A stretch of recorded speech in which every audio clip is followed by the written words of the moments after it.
Hi, Daphne. Thank you so much for helping with my project, all the way from Monterrey, Mexico. It's great to get to talk to you. And I guess to get things started, could you say a little bit about yourself? Yeah, thank you. Thank you for inviting me. First of all, the story starts when I was like 12 years old in my school. I received robotic classes as part of my education. And when I start with these classes, I get in love with robotics and with engineering and with how we can create things by programming and all that stuff. I think when I was 13 years old, I started going to robotic competitions.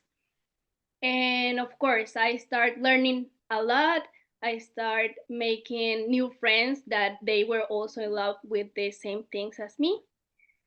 And when I graduate from school, um, I was at that point that the point of our lives that we need to decide what we are going to study for the rest of our lives.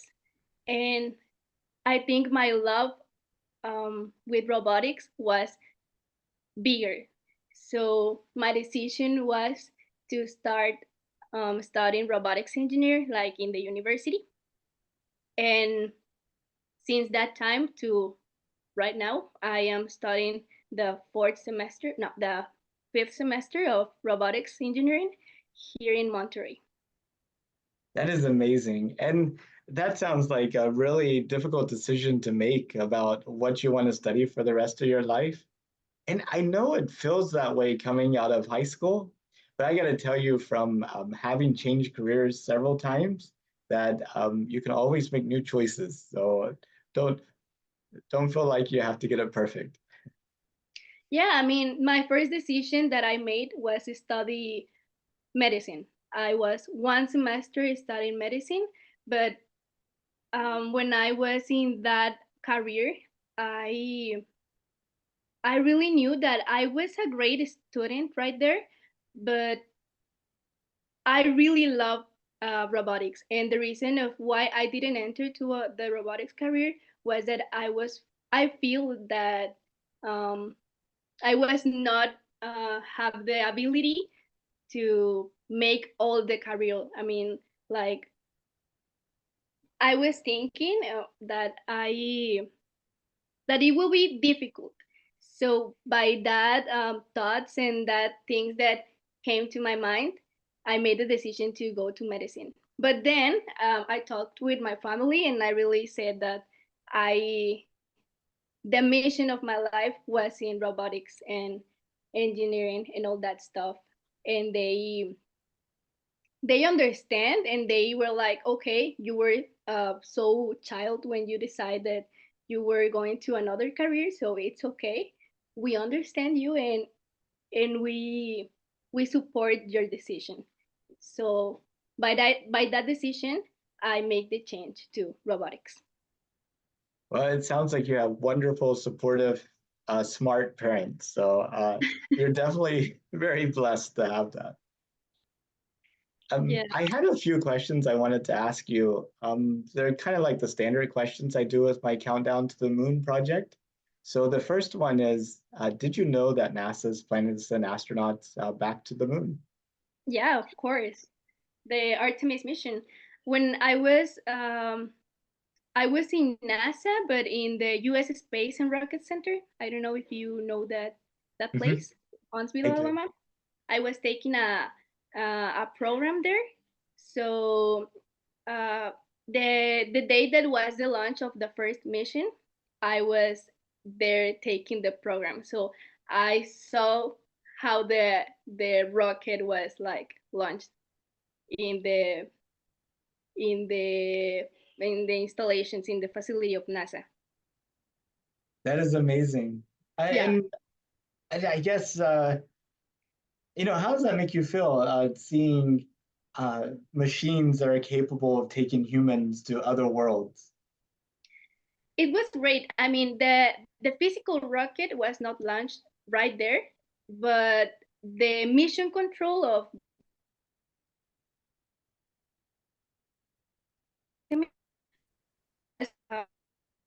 I mean, the engineers that were taking the control of the rocket was right there. So I went to a VIP party of the launch, and it was the first time that I saw the rocket launch like in my life. So it was an amazing moment that I will remember for the rest of my life.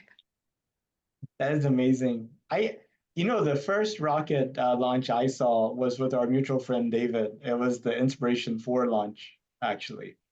Yeah. So that was kind of neat. And actually, that's the only rocket launch I've seen so far. So whenever you think about us going back to the moon, and you kind of think forward, like 25 years, 50 years, 100 years, if you were to think forward like 200 years, what does humanity look like in your mind in 200 years? Like how people will look when. Well, how about we could break it down to a series of questions. First of all, do you think humanity is only on the Earth, or do you think in 200 years we have people living on the moon, on Mars, on the moons of Saturn and Jupiter, in like huge space cities? Or do you think in 200 years we're still pretty much the way we are now, just on the Earth making these little short trips? Well, from my point of view as a robotics engineer student, I think that technology is going so far. And because of that, I think it's possible that in 200 years, I don't know, 100 years, we're going to have people living in other planets. Because, I mean, when we were like 2 years ago, or like, no, 2 years ago, like 60 years ago, the people that right now use the cell phones or like the TV, in that moment, they think that that kind of things were not possible. So right now, I think that we are in this moment, like thinking if we will or like we will not. But from my answer, I think that of course it's possible to have people living in other planets. I don't think that it's a crazy idea.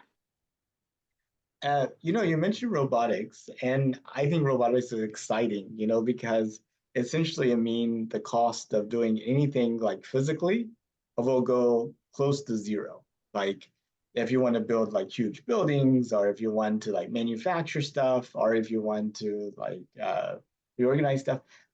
But a lot of people are kind of scared of robotics because they're like, if the robot does all the work, then what will happen to my job and things like this. And I was wondering, is this something that you think about? And have you thought of, kind of how to make it a positive future for everybody?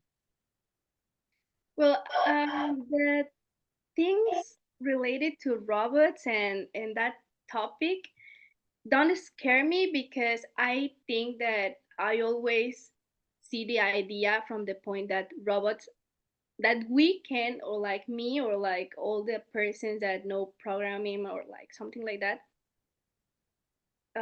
we can make robots help us to make things. So like for example in this case, um, the Mars missions has Perseverance robot, or like a lot of robots that are right now in that planet, giving the engineers data or like things that can help those engineers to make a great research to help a great mission. So I don't think that robots really scare me or like those topics because I think that we can use the robots and all these things to help us going to other planets or obtaining data from the planet's surface or things like that to make us much easier going those places. Yeah, no, that's a wonderful vision. I mean, you send the robots to Mars, they build the city, it's totally made, and then you just arrive and you're like, oh, look at my beautiful city. I think it is much easier. Um, So if you could, would you take a trip to space? Yeah, of course. I think that all my family, when they ask me that question and they know that I really want to go to space, they get scared because they are like, but it is scary. It can be dangerous. You can also die or something like that. But I think that I really love space at the point that if someone tell me that I'm going to Mars or to other planet right now, I take my things and I go right now. That is awesome. You definitely have a big sense of adventure. Yeah.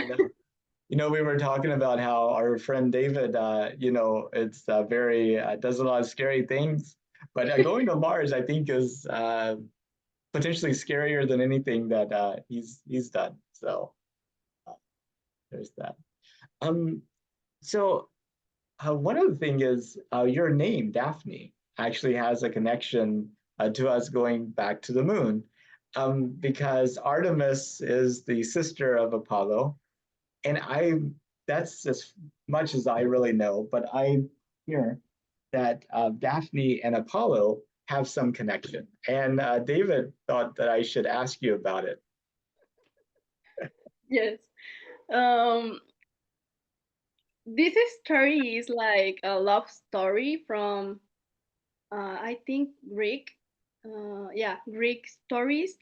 But well, um, I don't know if you had searched like something of my name, but Daphne was like a queen that get in love with Apollo, but no, Apollo get in love with Daphne, but Daphne don't really love him back.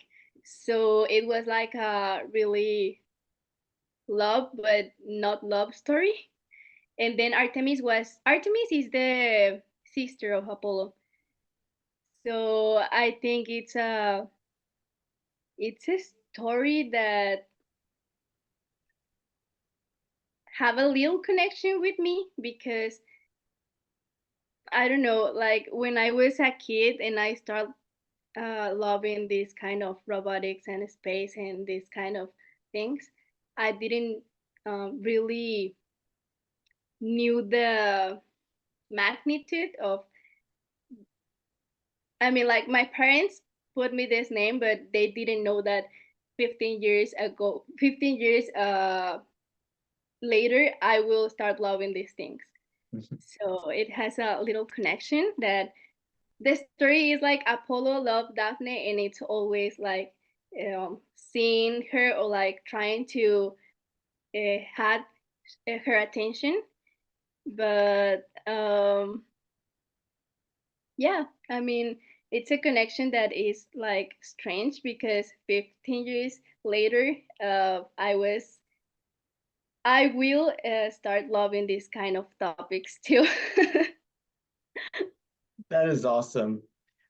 Well, that is pretty much all the questions I had for you. But before I stop the recording, did you have any questions for me or anything that you wanted to add for the people that might look at this video 200 years from now, whenever the true space age was just getting started and seeing the people that made it happen? um, okay. Okay, I had one question. I think, how do you think that is going to be the life like in other planets? I think initially it's going to be very, very difficult because you will be in a very small spot. It's like going on a long road trip with your parents that you never could get out of the car. Yeah. uh, Okay. so I think it'd be very difficult at first. But then I think over time we'll figure out how to make bigger spaces and how to live together better and how to be more effective. And we'll come to accept the conditions a little bit more, and we'll also learn how to make them nicer. So um, initially, whenever we go to Mars, it'll be like going on a camping trip. And then eventually, as we build up the infrastructure, maybe it'd be like going to a small town, and then at some point maybe be going to like a huge city like New York or Tokyo or Mexico City. I had a last question. Okay. Um, do you think that we as humans we will have the natural conditions like to adapt to other environments, or do you think that we will depend um like from technology to have I like think uh-huh. I think we'll change ourselves. We might become robots. Okay. Because how better to travel a universe that's hostile to oxygen breathing life forms than to become a robot?